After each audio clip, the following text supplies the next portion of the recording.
Business savvy is leading and engaging on the business side of the business, but not doing the business stuff. But how do I use business savvy to do that? How do I lead more and do less when it just feels like there's so much to get done? Welcome to the Get Business Savvy podcast. I'm George Black, and this is AJ Bishop. Well, let's start at the beginning. There's two ways to get business savvy.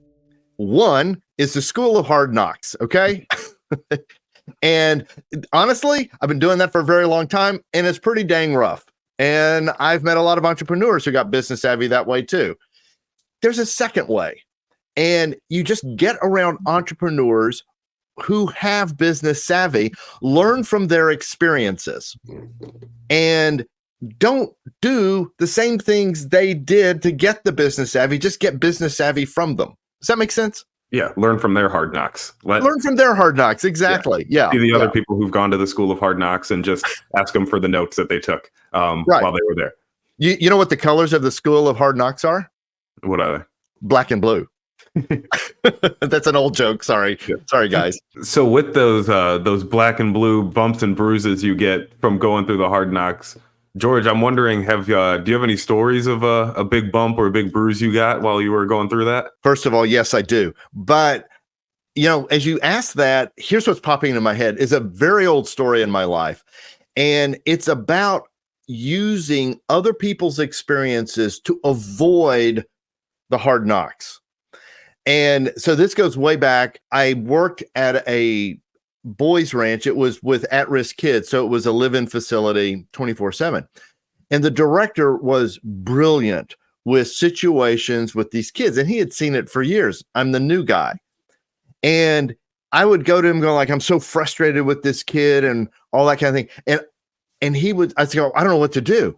And he would tell me what to do. He would say, well, this works with that kind of situation. With that kid, I would try this. I can tell you, I promise you, I did not want to do that. I don't know why I didn't want to do that, but it was like I wanted to go try what I thought would be better. Now, I've got 1 month of experience to his 20 years of experience. And this is going to be the problem, guys. You're going to get with an entrepreneur, you're going to listen to one of our podcasts or whatever, and you're going to hear a great example. Do this and you will avoid hard knocks. And something inside of you will go, I don't want to do that. And so here's what happened. I wouldn't do what the director suggested. I would go do what I wanted to do. And I would run into walls. I mean, it was like just smash hard into a wall. And so then I tried another way and smash hard into another wall. After I was black and blue, I thought I might try what the director said. And AJ, it was like magic. It was like there was a door in the wall I never knew was there. And I went through the door and I didn't hit any walls.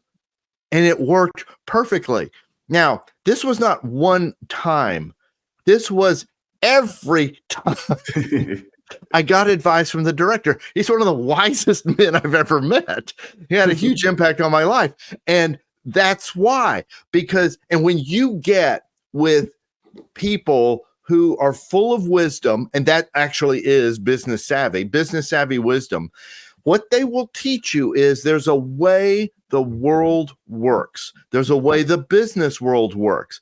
And you start to learn that, you're going to walk through doors, not into walls. But I also wonder if that story, it sounds to me like it's part of being an entrepreneur, is it might just be like this defect we have in our brains where it's like, oh, well, I could do it something better, because we're always thinking of a better way to do something. We're always thinking how to innovate. So it's like, well, yeah, sure. He's been doing it for 20 years. He hasn't thought of a new way to do it. He doesn't think innovative like me. I'm new to the block and I have all these fresh ideas, and entrepreneurs lean into that. So it's like, how do you know when to listen to that voice and when to not? It's almost like you have to listen to the voice, because the opportunities that it could lead you to greatness are immense. And then the worst case is you get a couple bruises on your back for if you listen to it and it doesn't go well. Right. Okay. So I got two thoughts there. First of all, let's go to there's a way the business world works and there's a way the world works. Okay. And I've used this example before, but it's just such a good one. And take a raw piece of wood, like a 2x4. Okay. And there's a way the grain of the wood works. And if you run your hand one way, it's very smooth. And if you run your hand the other way, you get splinters. You know what I'm talking about? Yeah. All right. So, how do you know that entrepreneur? Well, go back to my director story. So, the director, had I followed his advice and run into a wall, I'm like, wait a minute, this didn't work real well. So there's two parts of that. I would analyze, did I do exactly what he said? Or did I kind of interpret and add to it and stuff like that? Because we do that too, right? There's sort of there's our way, the other way, or let's say the wise way, and then there's sort of a hybrid way. I'll do a little of that and a little of my stuff. And that doesn't work either, by the way. I've tried everything. All right. And so if the experience you're being told and you do it precisely and you slam hard into a wall, probably not the best wisdom. But if you go through a door, well, listen again. I think a part of what you're saying, though, is there's a way the world works. And I think this also goes with the entrepreneurial spirit is we want to change how the world works. We want to be able to go against the grain and not get a splinter. Right. And I think, AJ, you've brilliantly captured the tension of all of this. Honestly, get business savvy or business savvy itself. What we're talking about is operating at a higher level.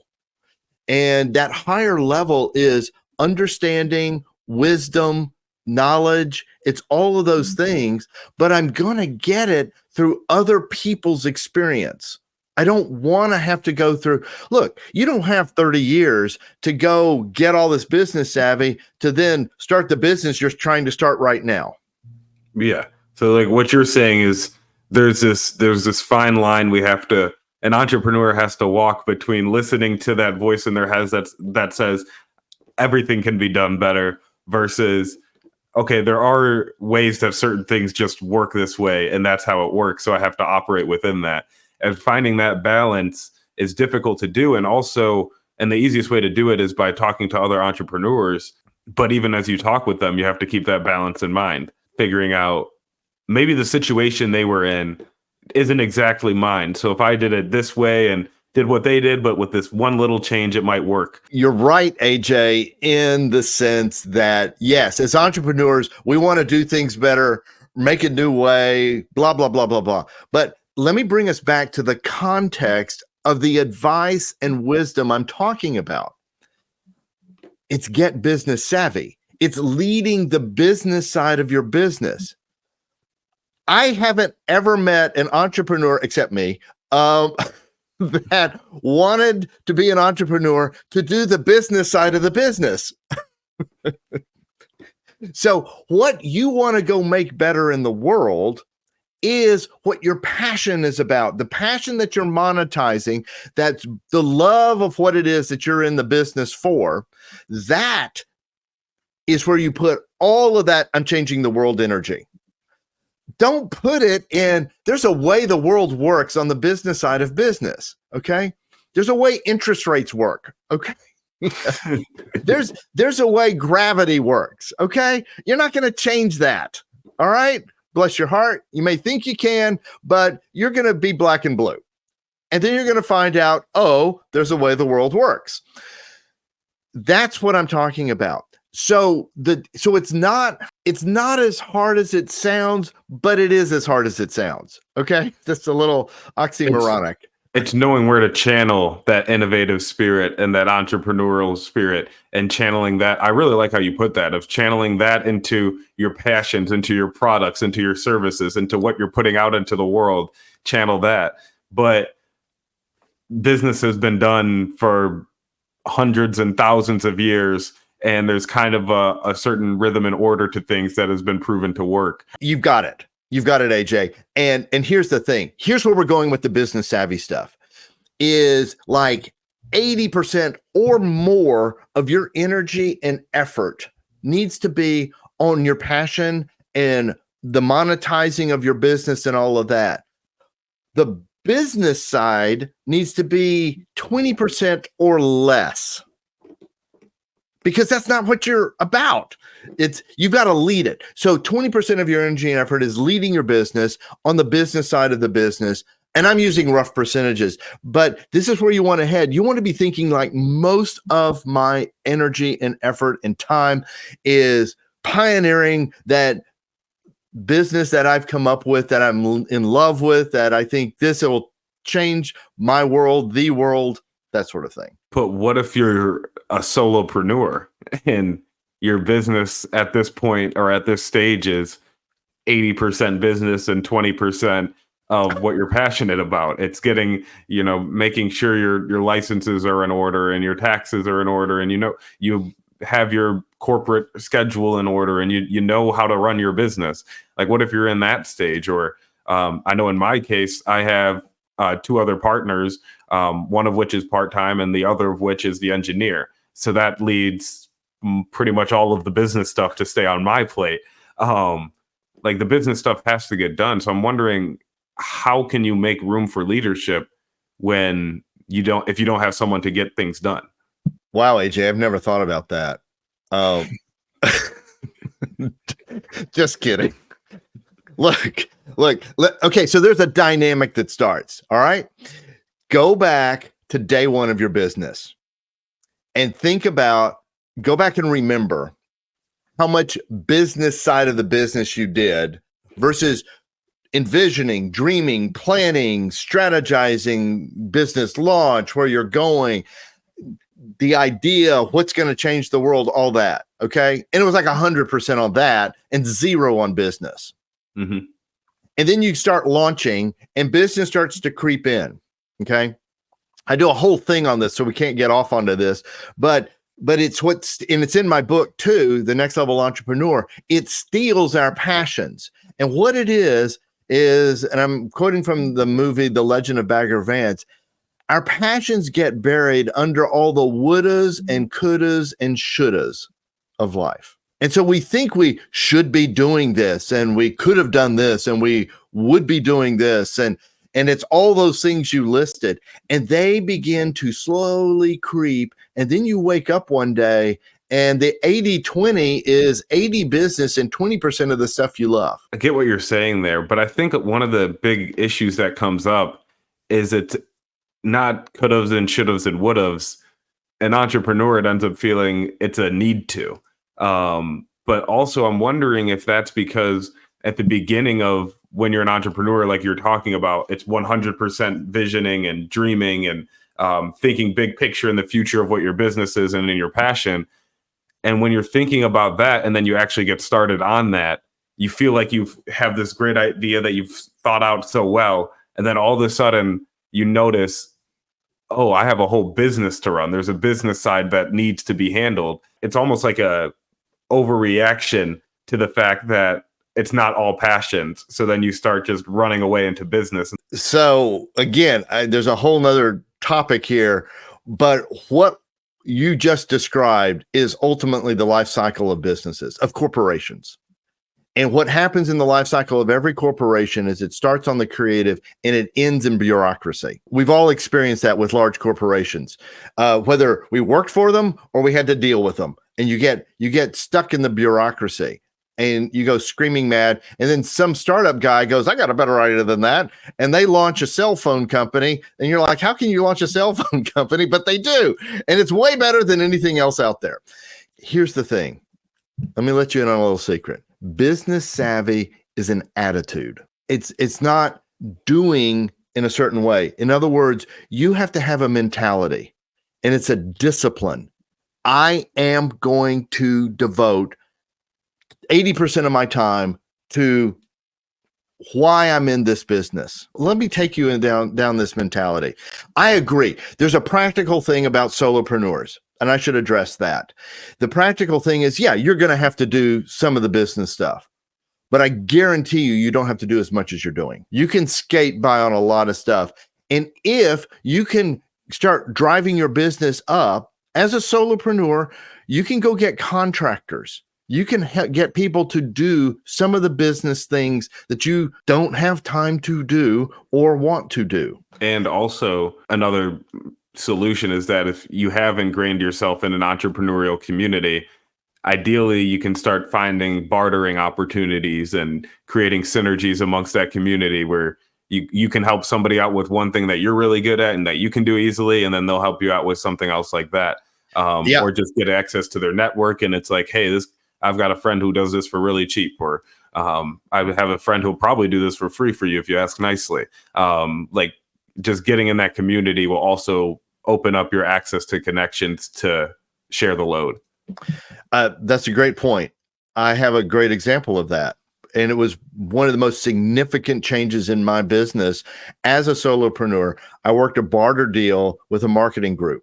They completely rebranded me, and I completely transformed their profitability to where they were very profitable. And so we bartered that deal. That branding led me into huge companies that I wouldn't have gotten into otherwise, like Rackspace and other companies. AJ, I'm going to put you on the spot if you don't mind. You're having to do all the business stuff. What's the current revenue of the company? 0. Right. So here's the incentive. It's like, I can focus on doing all the business detail stuff, and that's just kind of like playing business. Okay.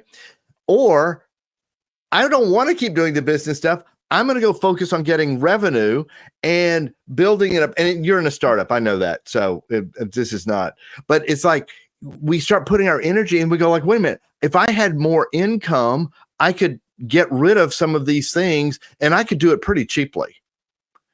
The business stuff, I could hand off some of this business stuff pretty cheaply. And that's growing the business. And that's leading yourself. So even as a solopreneur, you can lead the business side of your business. And as you bring in, say, a bookkeeper, for example, or you're talking to your attorney or whatever, you can lead those experts. And I like kind of what you're saying, or what you said when you said like playing business, where it's like, yeah, I could get everything in order as much as I think I can to be ready to be a profitable company and to be ready when money's coming in the door and orders are coming through. But at the end of the day, orders aren't coming through. And it'd be more important to get money in the door before I'm not going to be able to get it set up 100% perfectly so that once the operation starts going, it's going to be as efficient and profitable as it's going to be. It's going to be a work in progress over time. So might as well start getting money and then working on that work in progress as it comes up. Yeah, there's another gravitational pull in the way things work, and that's called fear. And there's a fear that every entrepreneur faces. I've never met one that didn't. And the fear is, will it work? And you go, well, it's been working for 5 years. Why wouldn't it keep working? And you're like, I don't know, but I'm afraid it won't. There's a better widget coming down. There's a bigger competitor. There's a whatever. And so the safe place, if I'm fearful, I want to go to a safe place. The business side of the business, ironically, is a safe place. Well, I can just sit here and work on my little legal agreement or my tax thing or figure out my insurance. It's like, no. Get out there where it's risky, because that's what you love, is the adventure and the risk, right? Well, yeah, but I'm a little tired and blah, blah, blah. It's like, yeah, get out there. The risk is where the reward is. If you tell yourself, if you lead yourself, 80% of what I'm doing needs to be out there doing what I love, the passion, changing the world with my product, my service, my whatever. Woo-wee, you're going to be a great business leader and you will get business savvy. Okay, so what about the opposite situation where it's the engineer who loves the computers he's selling, it's the person who just loves their product so much and all they want to do is talk about their product, be with people in their product, and they truly just love the being out there in the world part with their product. so much so that they completely detach and neglect from the business side of the business. So how does it work for those guys who are completely detached from the business side of things? Yeah. And I definitely referred to those at the very beginning. Okay. So I've led with a number of those guys, and the results are the same. The reasons are completely different. And the results are they are so detached from the business side of the business.